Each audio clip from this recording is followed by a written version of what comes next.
corresponde ahora presentar la intervención del doctor Carlos de los Ríos Moller, médico psiquiatra y escritor, autor del prólogo de este libro. Carlos.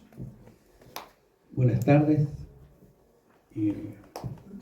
sean bienvenidos. Llevo 40 años ya de médico y probablemente dentro del área nuestra hay muchas cosas que no siempre se dicen en general, pero sí hay ramas dentro de la psiquiatría, digamos, que se llama la tanatología, que es el estudio de la muerte, ¿ya? Yo creo que nuestra sociedad occidental no ha trabajado el problema de la muerte, digamos. Yo creo que es un problema de narcisismo, de que los que se mueren son los otros, ¿ya? Una cosa de ego, digamos, ¿ya? Pero sin embargo, desde muchas perspectivas, desde la filosofía, la psiquiatría, el psicoanálisis, tiene que haber una preparación para la finitud de la existencia. Cuando uno hace psicoterapia transpersonal, si se quiere, el componente espiritual es muy importante porque marca un antes y un después, ¿ya? Es decir, vivimos siempre bajo la incertidumbre y la vulnerabilidad. Somos seres vulnerables. Y a mí me tocó asesorar, supervisar la parte estadística de la pandemia acá en el Ministerio de Salud, porque no resistían más los estadísticos, ¿ya? Los enfermeros, y yo trabajaba presencialmente, era el único psiquiatra, digamos, prácticamente que trabajó presencial, y la mayoría trabajaron online. Yo le tenía miedo a la parte online. ¿Cómo es posible que atender a alguien y ahora trabajo solamente online, digamos? Desde cuando terminó la pandemia. ¿Por qué? Porque el contacto humano se fue alejando, hay un quiebre. Ahora, pasaron muchas tragedias, ya yo pienso que a mí me da la idea que no se ha dimensionado bien el problema de los efectos de la pandemia, como que no se habla de eso. Y algo reciente, y algo latente, yo diría. Porque yo parto de la base que hay un trabajo de ingeniería social.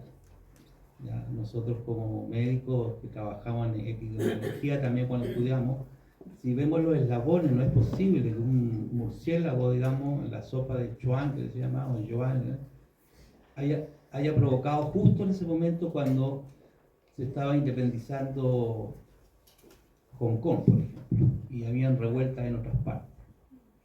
Por lo tanto, si nosotros utilizamos más el pensamiento crítico, vemos que hay planificaciones. Actualmente estamos, por ejemplo, está como desautorizada la Organización Mundial de la Salud también, ¿ya? Toda esta cosa de las vacunas, los efectos de las vacunas también, ¿no?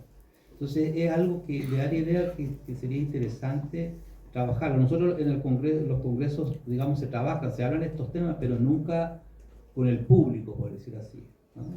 Pero sí es importante remarcar que en este caso, digamos, tuvo efectos dolorosos para una gran cantidad de la población mundial, yo diría. Pero mucho más en aquellos gobiernos como Bolsonaro, por ejemplo, donde fue mucho mayor la muerte cuando no se preocuparon de su gente. En ese sentido, Chile fue un ejemplo, ¿ya? Pese a todo, ¿ya? Pero es un tema que hay que trabajar las condiciones porque eso puede volver a pasar. En relación al diario, voy a leerle un poco lo que yo escribí, pueden preguntar también más adelante, porque este es un tema, digamos, que se cruzan muchas variables. Desde mi largo ejercicio profesional como médico he podido constatar un sinnúmero de testimonios acerca de la finitud de la existencia, los cuales siempre llaman la atención el registro del imprevisto, de la sorpresa e incertidumbre ante el surgimiento de un grave quiebre vital, ya sea por accidente, enfermedad extrema o muerte súbita.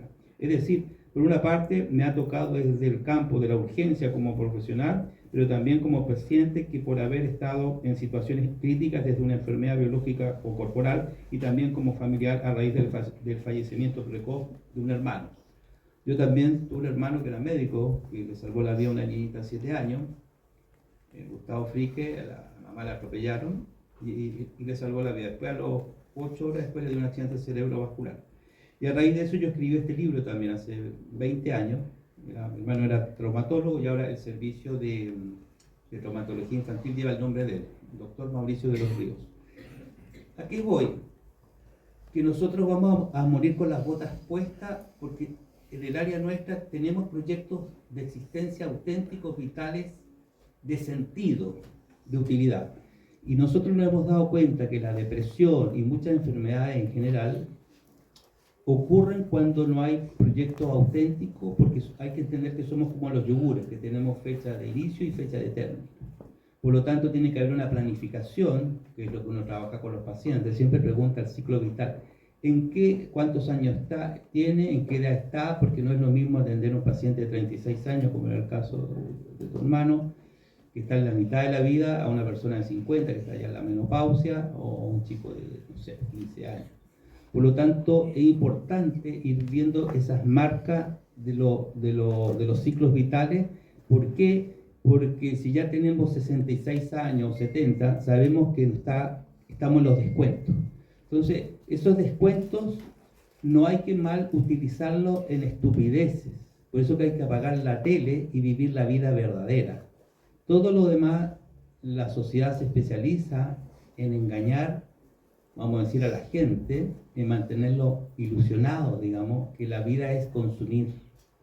¿Ya? Entonces la verdadera vida, digamos, ocurre cuando vienen estos quiebres vitales. Es como una paradoja, porque viene el fin de la existencia, pero te recuerda que tienes que aprovechar tu tiempo, una especie de carpe diem, digamos, no te olvides de la hora, ¿ya?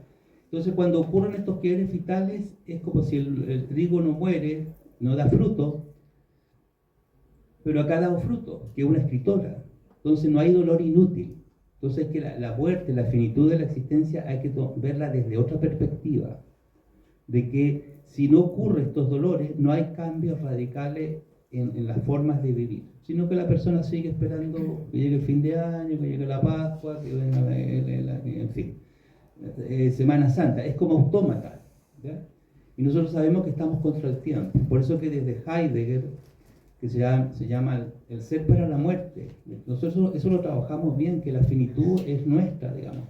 Pero la última roca o piedra o cruz o lo que quieran poner, ¿ya? Siempre cuando uno da seminarios de esto tiene que decir cuál sería tu epitafio que estuviera en tu tumba. ¿Entienden ese concepto? ¿Qué te gustaría a ti que te dijeran, esta persona pasó por acá puro parando el dedo, chismeando, perdiendo el tiempo, ¿ya? Y no aprovechando el ahora, ¿ya? Por lo tanto, en ese sentido hay la finitud de la existencia. Si se enseñara más, por ejemplo, como en ciertas religiones, el budismo, por ejemplo, en el sentido que es más una filosofía de vida, te da pautas, ¿ya? El existencialismo también, Sartre, Heidegger, eso se ha trabajado bastante. Lo que pasa es que siempre se habla de un proyecto inauténtico. O sea, la persona vive, que se llama el se dice, lo que todos hacen como monos, yo lo voy a hacer. Si el otro se compró un auto, yo me voy a comprar el mismo auto. Y esa es la alienación que uno ve.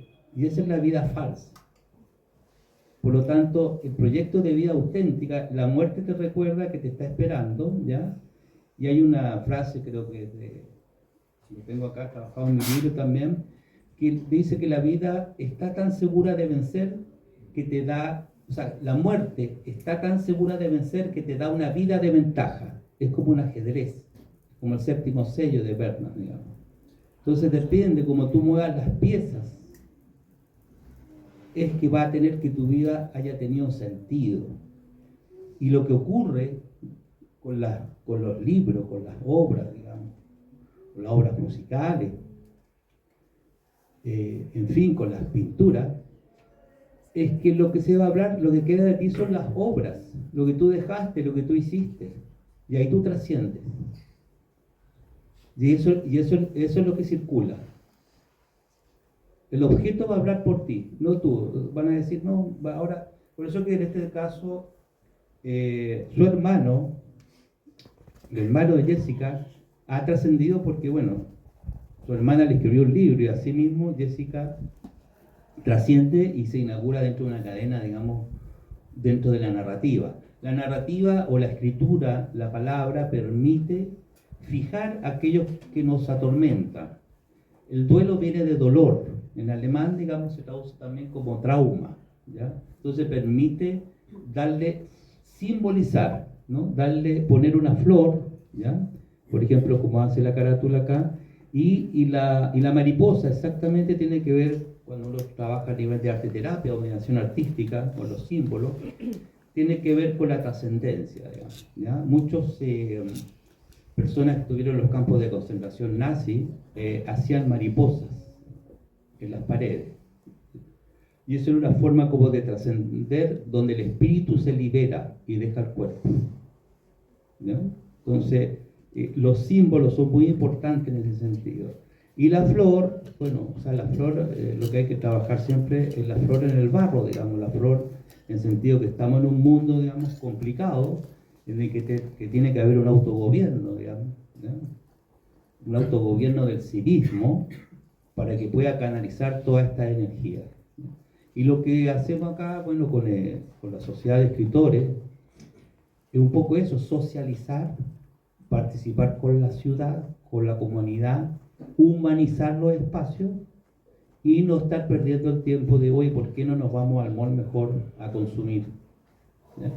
Porque ese son los partes, o sea, la función de los artistas, los intelectuales, los escritores, qué sé yo, es un poco orientar, o sea, faltan espacios de salud mental y creatividad y literatura, faltan canales culturales, falta mayor participación y gracias acá, bueno, a Jorge Calderón permite habitar este tipo de espacio. Bueno, gracias.